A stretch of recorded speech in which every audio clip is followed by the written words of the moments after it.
Eu quero falar sobre o câncer de próstata. Um dos tratamentos que a gente utiliza com muita frequência é o bloqueio hormonal. Esse bloqueio hormonal é feito através de uma injeção, que pode ter um tempo de duração de 1 mês ou de 12 semanas. Essa injeção, ela serve para diminuir a produção de testosterona. Por quê? Porque a testosterona é o combustível para as células do câncer de próstata crescerem. Portanto, quando a gente diminui a testosterona, a gente diminui o crescimento das células. E esse é um tipo de tratamento que às vezes a gente associa com a radioterapia, ou às vezes a gente usa sozinha, somente o bloqueio hormonal com injeção. Em alguns outros casos, além da injeção, a gente usa também comprimidos para completar esse efeito da injeção em baixar e manter a testosterona baixa. Vamos entender, então, os efeitos colaterais? Bom, eu estou dizendo que eu vou abaixar os níveis de testosterona. Esse efeito, ele é temporário, somente durante o uso da injeção. Portanto, você vai voltar a ter sua produção de testosterona assim que interrompido o tratamento. Vamos imaginar como que o corpo funciona. A testosterona é o hormônio da vitalidade, da agressividade, da sexualidade. Então, quando a gente diminui o nível de testosterona, a gente vai envolver várias áreas da saúde do homem. A gente vai diminuir a massa muscular, muitos pacientes podem sentir fadiga, vai interferir com a disposição física, intelectual, vai interferir com a libido, com a potência sexual. Pode também desestabilizar o organismo. Uma pessoa que já é hipertensa pode ter os níveis de pressão arterial aumentados. Você também pode ter um aumento dos níveis de glicose, de colesterol, especialmente se você já tiver esses problemas. O que eu oriento, então, você, meu paciente, que vai começar um bloqueio hormonal, é um cuidado redobrado com tudo isso que eu disse. Portanto, quando a gente baixa a testosterona, não é que você está condenado a viver essa situação.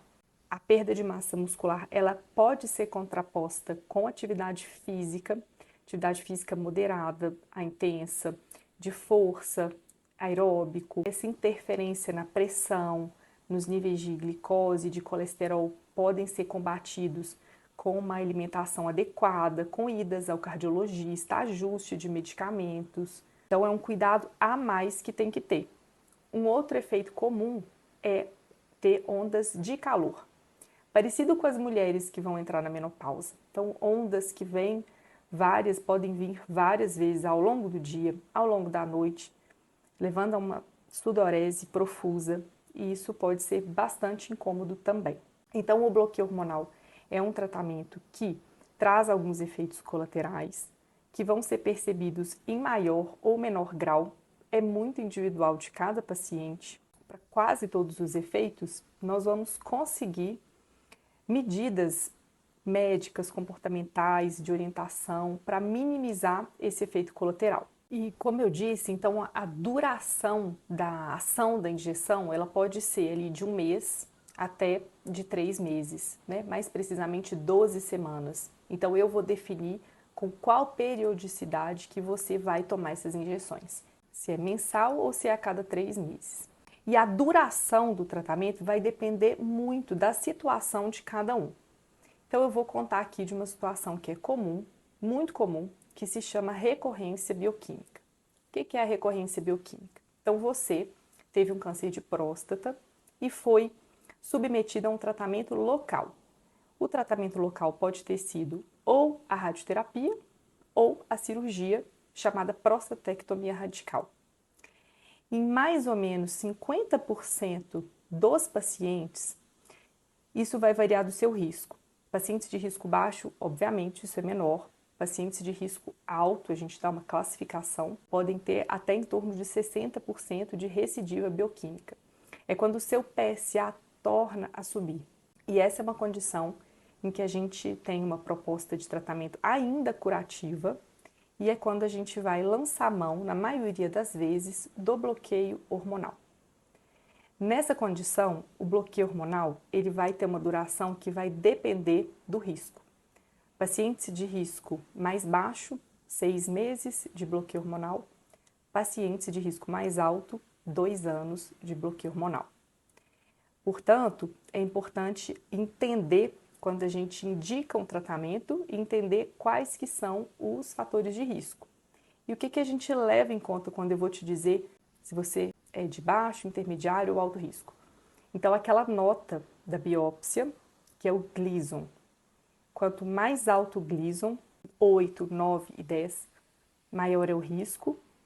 Quando o tumor já encosta na cápsula, ultrapassa a cápsula, ou invade linfonodo, ou invade vesícula seminal, também é de alto risco.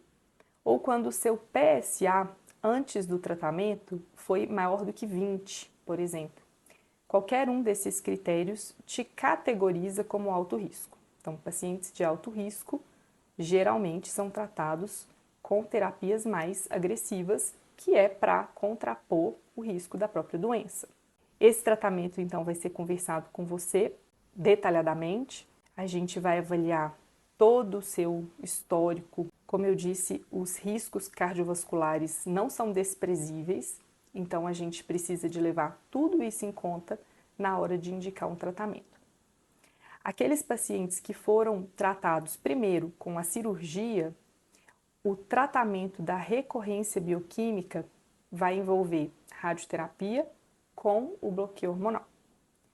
Naqueles pacientes que foram tratados com radioterapia num primeiro momento, na maioria das vezes não repetimos a radioterapia e damos somente o bloqueio hormonal.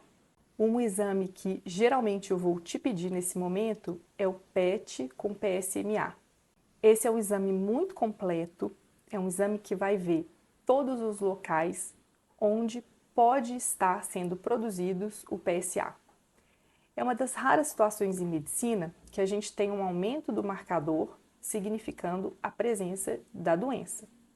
Então, as células que produziram o PSA são as células que vieram ali provenientes do câncer de próstata e que às vezes ficam adormecidas, bem quietinhas e resolvem entrar em atividade de novo.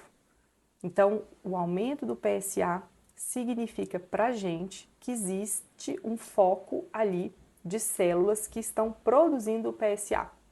E é isso que o PET com PSMA tenta achar. Nem todos os convênios vão pagar o PET com PSMA, é um exame caro, é um exame sofisticado. Alguns pacientes não vão ter condições de pagar e tá tudo bem, a gente não faz só essa medicina super cara e super sofisticada. Então, para aqueles pacientes que não vão pagar, ter condições ou o plano vai custear, a gente pede os exames de imagem convencionais, que também são muito úteis. Ressonância da pelve, para a gente ver se tem algum resquício ali. A gente pede as tomografias do corpo e a gente pede a cintilografia óssea, que são os locais onde as células podem estar alojadas.